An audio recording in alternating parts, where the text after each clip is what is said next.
અમને ભગવદ્ ગીતાના મૂલ્યો અને સિદ્ધાંતો ભણવામાં આવ્યા છે, તો એની વાત કરો ને.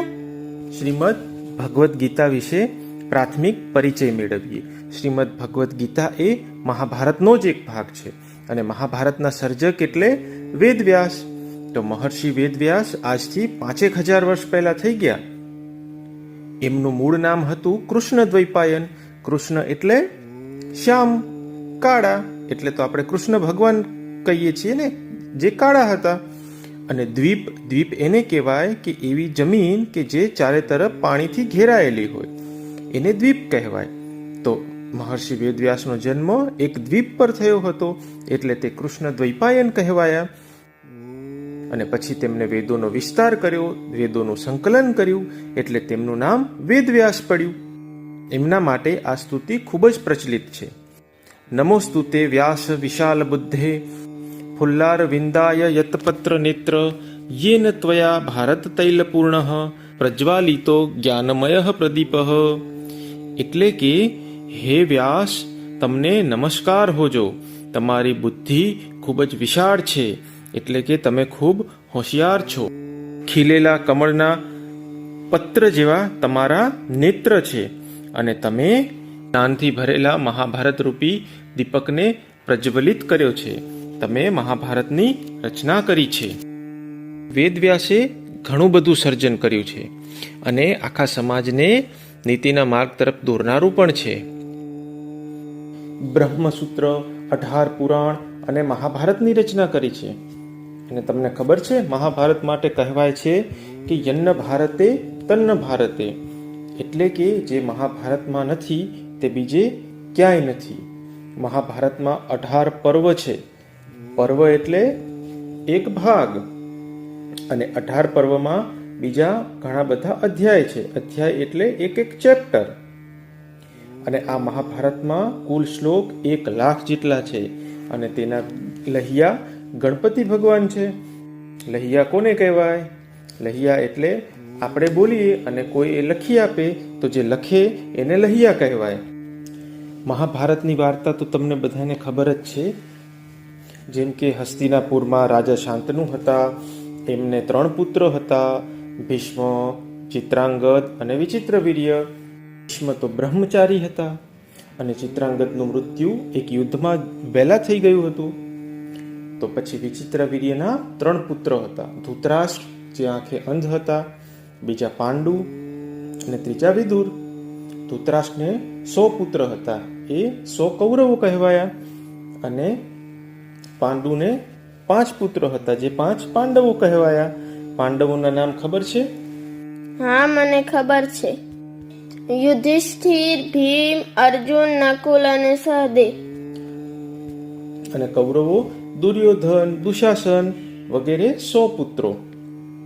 કૌરવો અને પાંડવો વચ્ચે હંમેશા ખટપટ થયા કરતી, કેમ કે પાંડવો ખૂબ જ હોશિયાર હતા અને કૌરવોથી હંમેશા આગળ રહેતા. એટલે કૌરવો હંમેશા પાંડવોને મારવાના ષડયંત્ર કરી રાખતા હતા. અને એમાંય એ લોકો સૌથી વધુ બિયાતા હતા ભીમથી, કેમ કે ભીમ બહુ જ તાકાતવાળો હતો. જાડો પાડો ભીમ તો બહુ તાકાતવાળો હતો. ઓલી વાર્તા ખબર છે ને? એમને ભીમને પોતાના ઘરે જમવા બોલાવ્યો અને પછી ખીરમાં અને લાડુમાં ઝેર ભેળવી દીધું. પછી ભીમ એનાથી બેભાન થઈ ગયો, તો એને બાંધીને નદીમાં નાખી દીધો. પણ ભીમ તો નદીમાંથી પણ વધારે તાકાતવાળો થઈને બહાર આવ્યો હતો. પછી એવી જ રીતે બીજી વાર્તા ઓલી કે એમના જે મામા શકુની હતા. શકુની મામા એટલે કયા? શકુની મામા ઓલા પાસાથી ચોપાટ રમતા ને ઈ. લાક્ષાગૃહની અંદર પાંડવોને સળગાવી દેવાનું ષડયંત્ર રચ્યું હતું, પણ તેમાંથી પણ પાંડવો બચી ગયા. પછી તો પાંડવો પાંચાલ દેશની રાજકુમારી દ્રૌપદીને પરણ્યા. પછી વધુ શક્તિશાળી બનીને હસ્તિનાપુર પાછા ફર્યા. ધૃતરાષ્ટ્ર પાસે આવીને પોતાનું રાજ્ય માંગ્યું. ભવિષ્યમાં પરિસ્થિતિ વધારે બગડે નહીં એ માટે ભીષ્મ પિતાએ બંને વચ્ચે મધ્યસ્થી કરી અને કૌરવો અને પાંડવોને અડધું રાજ્ય વહેંચી આપ્યું. પરંતુ વળી પાછા કૌરવોએ ષડયંત્ર રચ્યું અને ચોપાટ રમાડી અને પાંડવોને 12 વર્ષ માટે વનવાસમાં મોકલી દીધા. વનવાસ પૂર્ણ કરીને પાછા પાંડવો આવ્યા અને દુર્યોધન પાસે પોતાનું રાજ્ય માંગ્યું. તો દુર્યોધન કહે, હું પાંડવોને 100ની અણી જેટલી પણ જમીન આપીશ નહીં. પછી તો દુર્યોધનને શ્રી કૃષ્ણએ, ભીષ્મએ, વિદુર બધા લોકોએ ખૂબ સમજાવ્યો, પણ એ તો સમજ્યો જ નહીં. માટે હવે યુદ્ધ થવાનું નિશ્ચિત જેવું બન્યું. મહામુનિ વેદવ્યાસ પણ આવ્યા અને તેમને પણ સમજાવવાનો પ્રયત્ન કર્યો, પરંતુ કોઈ સમજ્યું નહીં. અંતે વેદવ્યાસે સંજયને દિવ્ય દૃષ્ટિ આપી, જેનાથી જ્યારે યુદ્ધ થાય ત્યારે સંજય ધૃતરાષ્ટ્રને બધી વિગતો જણાવી શકે. સંજય કોણ હતા? સંજય તો ધૃતરાષ્ટ્રના સારથી હતા. સારથી એટલે જે રથ ચલાવે તે, રથના ડ્રાઈવર. પછી જ્યારે યુદ્ધ શરૂ થયું ત્યારે ધૃતરાષ્ટ્રે સંજયને પૂછ્યું, અને આ જે વાર્તાલાપ શરૂ થયો ત્યાંથી જ ભગવદ્ ગીતાની શરૂઆત થાય છે. ધૃતરાષ્ટ્રે શું પૂછ્યું સંજયને? ધર્મક્ષેત્રે કુરુક્ષેત્રે સમવેતા યુયુત્સવઃ મામકાઃ પાંડવાશ્ચૈવ કિમ કુર્વત સંજય. હે સંજય, આ ધર્મભૂમિ કુરુક્ષેત્ર છે. યુદ્ધ કરવા માટે મારા પુત્રો અને પાંડુના પુત્રો ભેગા થયા છે. તેમણે શું કર્યું? આ સાંભળી અને સંજય દિવ્ય દૃષ્ટિથી જોઈને કહ્યું, કૌરવો અને પાંડવો સામ સામે આવીને ઊભા છે અને અર્જુને વાસુદેવ શ્રી કૃષ્ણને કીધું છે કે તમે મારો રથ બંને સેનાઓની મધ્યમાં લઈ જાઓ. સેનાની મધ્યમાં રથ આવી અને અર્જુને જોયું તો સામે તો પોતાના દાદા ભીષ્મ, ગુરુ દ્રોણાચાર્ય, પોતાના ભાઈઓ અને એમના પુત્રો વગેરે જોયા. તો અર્જુનને તો દુઃખ થયું કે બધાને મારે મારવા પડશે.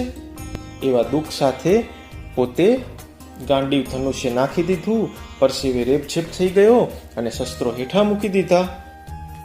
અને શ્રી કૃષ્ણને કહ્યું, ન કાંક્ષે વિજયમ કૃષ્ણ ન ચ રાજ્યમ સુખાની ચ કીનો રાજ્યેન ગોવિંદ કિમ ભોગૈર જીવિતેન વા. હે કૃષ્ણ, મને ન તો વિજય જોઈએ છે કે ના તો રાજ્ય કે એવું સુખ પણ નહીં. હે ગોવિંદ, અમારે આવા રાજ્યનું શું પ્રયોજન? એવા રાજ્યનું કે સુખનું મારે શું કરવું કે જે મેં મારા સ્વજનોને મારીને એમના જીવનના ભોગે મેળવ્યું હોય? આમ કહી અર્જુન બેસી ગયો. શ્રી કૃષ્ણએ અર્જુન સામે જોયું અને એ સમજી ગયા કે અર્જુનને વિષાદ થયો છે. માટે શ્રી કૃષ્ણએ એને સમજાવ્યો કે તારો ધર્મ, ન્યાય અને સત્ય માટે લડવાનો છે. આ કૌરવો તો અધર્મી અને અન્યાયી છે. જો તું યુદ્ધમાંથી પલાયન કરીશ અને યુદ્ધ નહીં કરે તો તારી અપકીર્તિ થશે. બધા એમ સમજશે કે અર્જુન તો ડરી ગયો છે. બધા તારા ઉપર હસશે. માટે તારો ધર્મ સમજી અને યુદ્ધ કર, ઊભો થા અને ધનુષ્ય ઉપર પ્રત્યંચા ચડાવ. પછી તો શ્રી કૃષ્ણને અર્જુને ઘણા બધા પ્રશ્નો પૂછ્યા અને દરેકે દરેક પ્રશ્નના ઉત્તર શ્રી કૃષ્ણએ આપ્યા. અને છેવટે અર્જુન સમજી જાય છે અને યુદ્ધ કરવા માટે ઊભો થાય છે. અને આ જે આખો વાર્તાલાપ છે તેને શ્રીમદ ભગવદ્ ગીતા કહેવાય છે. તેમાં 700 શ્લોકો રહેલા છે.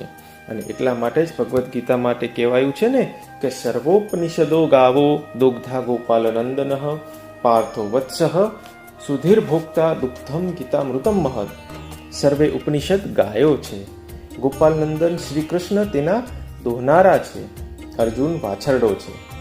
અને આ ગીતામૃત રૂપી શ્રેષ્ઠ દૂધ છે અને બુદ્ધિશાળી મનુષ્ય તેના પીનારા છે. એવો જ બીજો શ્લોક, ગીતા સુગીતા કર્તવ્યા કિમન્યૈઃ શાસ્ત્ર વિસ્તરૈઃ યા સ્વયં પદ્મનાભસ્ય મુખ પદ્માદ્વિગ્નિઃ શ્રુતા. જે સ્વયં પદ્મનાભ વિષ્ણુના મુખ કમળમાંથી નીકળી છે એ ગીતાના મૂલ્યોને જીવનમાં સ્થાન આપવું જોઈએ. અન્ય શાસ્ત્રોમાં જે જ્ઞાનનો વિસ્તાર છે તે બધું જ અહીં સાર રૂપે મળી રહે છે. બીજા શાસ્ત્રોમાં જે લાંબી લાંબી વાતો છે તેનો સાર અહીં મળી રહે છે. અને કાલ માટે ગૃહ કાર્યમાં એક સરસ મજાનું ગીત કહું છું, તે ઘરે જાય અને બધા સાંભળજો. સગપણ આડાવે એના મનને ખૂબ મૂંઝાવે યુદ્ધમાં, અર્જુનને સગપણ આડાવે. કાલે પાછા આપણે ગીતાના બીજા શ્લોક અને એને અનુસાર બીજી વાર્તા જોઈશું.